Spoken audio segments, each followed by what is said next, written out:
Hey, it's me. In the last episode, we looked at the instincts of self-preservation and procreation, how they can work together in a healthy way or become twisted if we feel unsettled inside. Now, I'd like to dig deeper and show you how these two instincts can clash and what happens when each one takes on a distorted form. When a person has a certain deep attitude and holds onto it rigidly, they often think it will solve all their problems. This happens on an emotional level, not always consciously. They hope if they just keep that attitude long enough, everything will be okay. But because it's not the right solution, it becomes too strict and makes life harder. True growth only happens when we replace that rigid viewpoint with truth. Truth which is flexible and has no iron rules. Of course, it might feel scary to let go of these fake solutions, but true relief and security come when you do. So let's review those two core instincts. The first is self-preservation. In its healthy form, it looks like keeping us safe from real threats and helping us grow in healthy ways. In its distorted form, it treats every small setback, like not being loved or admired, as a life or death crisis. You might turn to aggression or a craving for power because you feel I must be invulnerable to survive. And the second core instinct is procreation. Procreation in its healthy form helps you reach for pleasure and fulfillment, including emotional closeness and creativity. In its distorted form, if life disappoints you, you might chase pleasure so strongly you lose sight of reality. Or you might try to win people's love by being overly submissive, believing if I'm always pleasing, I'll get the happiness I crave. So how do these two instincts clash? Well, there's two possible scenarios here. The first is when self-preservation dominates. Here, if you're too focused on avoiding danger, real or imagined, you might crush your need for pleasure. You're too scared to open up, so you become rigid. On some level, you'll resent missing out on joy and closeness, but you see them as too risky. And in the other scenario, procreation dominates. If you only chase pleasure or affection, you might overlook the need to protect yourself in a healthy way. You can end up letting people step on you because you hope that proving your niceness will earn you love and approval. It doesn't. In many people, these conflicting goals exist side by side, and that leads to inner tension. One part is screaming, I need safety, while another part is saying, I need happiness. Instead of fitting together nicely, they clash, they fight. And sometimes you try to strike a weird balance.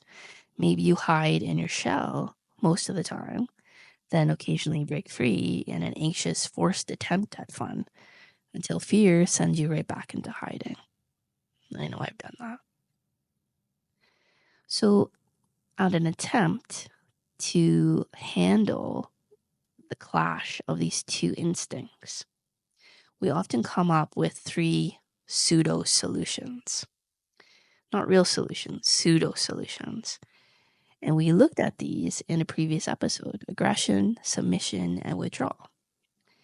So to handle this clash between procreation and self-preservation, one possible pseudo solution we come up with is this quest for power, aggression, where you aim to be strong, dominant, or even ruthless, hoping nobody will hurt you.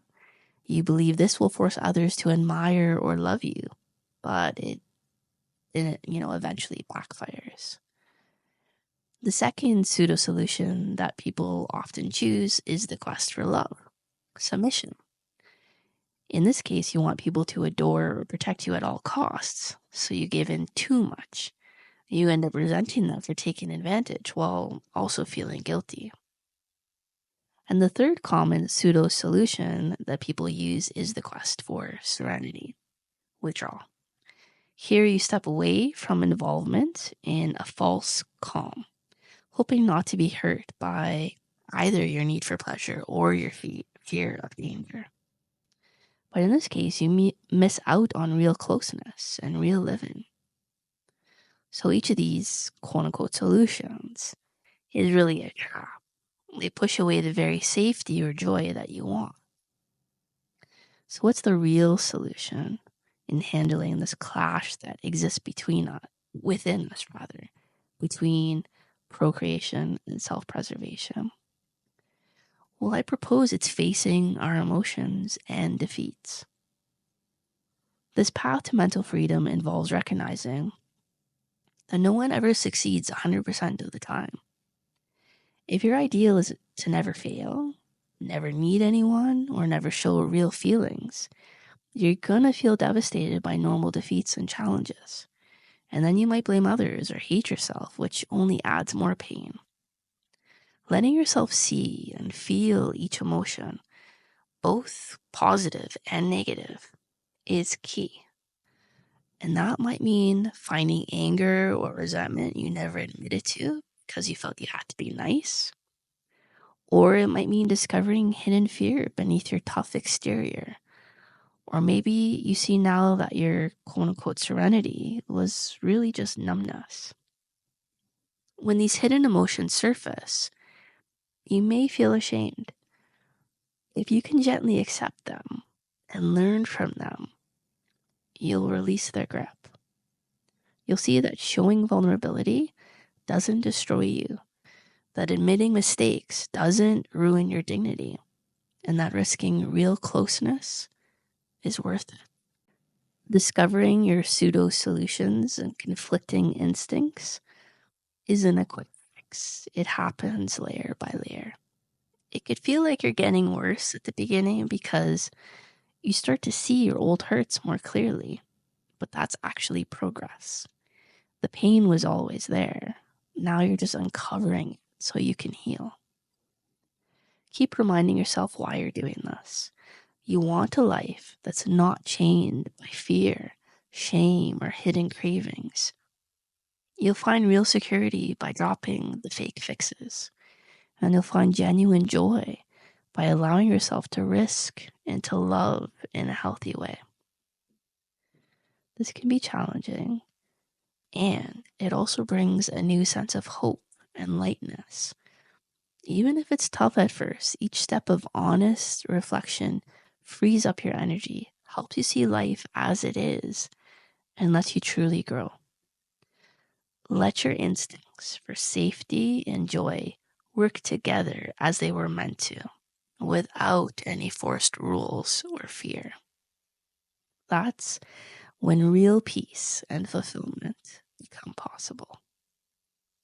Let me know how it goes. Love you. Connect soon.